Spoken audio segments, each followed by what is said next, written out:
Hello दोस्तों, स्वागत है आप सभी का हमारे YouTube channel NKS coaching centre पर। मैं कलीम राव और इस यूट्यूब चैनल के माध्यम से मैं आपको 10th क्लास का मैथ पढ़ा रहा हूँ, जिसमें हमने अभी तक अपना चैप्टर नंबर 2 यानी बहुपद हम पढ़ चुके हैं। बहुपद के हमने समीकरण, बहुपद के प्रकार, बहुपद के गुणांक हम ये सब पढ़ चुके हैं। बहुपद को हल करना हम पढ़ चुके हैं।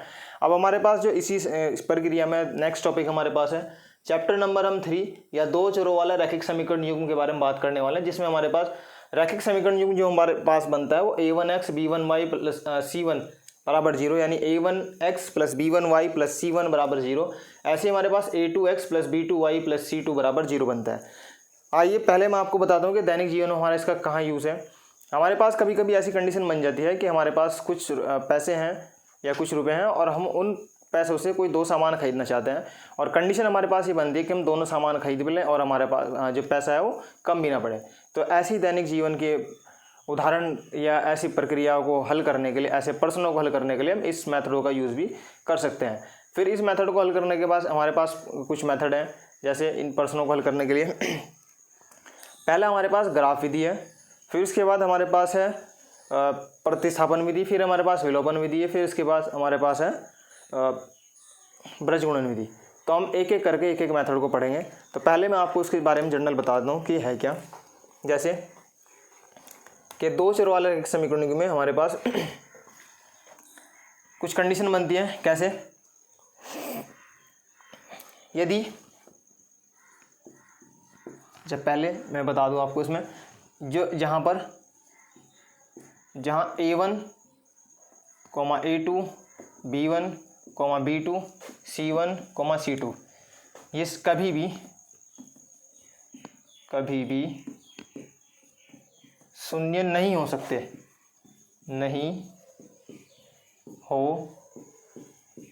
हैं, क्योंकि ये गुणांक है। यदि ये शून्य हो जाए तो हमारी बहुपद जो हमारे पास दो चर वाली रैखिक समीकरण में उसका कोई आंसर नहीं होगा, यानी उसका कोई हल नहीं होगा।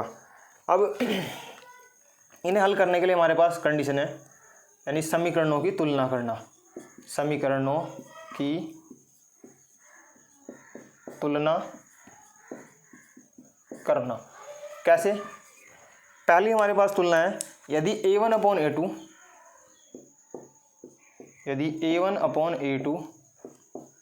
बराबर b1/b2 बराबर c1/c2, यानी ये तीनों बराबर हों, तब हमारे पास जो रेखाएं बनती हैं, रेखाएं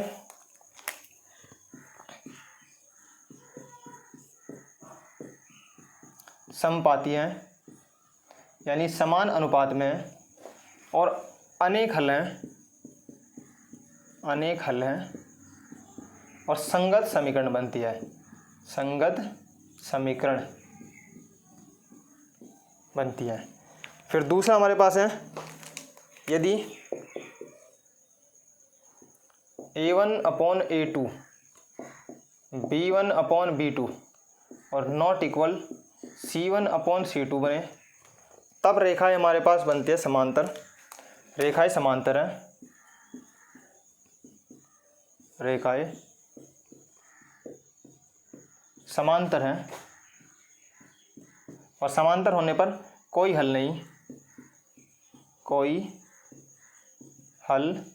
नहीं है, और संगत समीकरण है। असंगत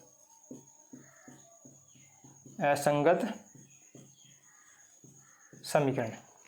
ऐसे हमारे पास तीसरी कंडीशन बनती है। थर्ड कंडीशन हमारे पास है a1/a2 नॉट इक्वल b1/b2, यानी पहले दो मान यदि बराबर ना हो, तब रेखाएं जो बनती हैं, रेखाएं प्रतिच्छेदी हैं।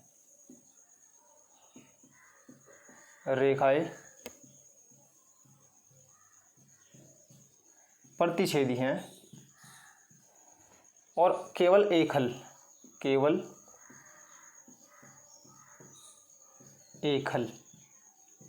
और एक हल होने पर समीकरण जो हमारे पास बने वो संगत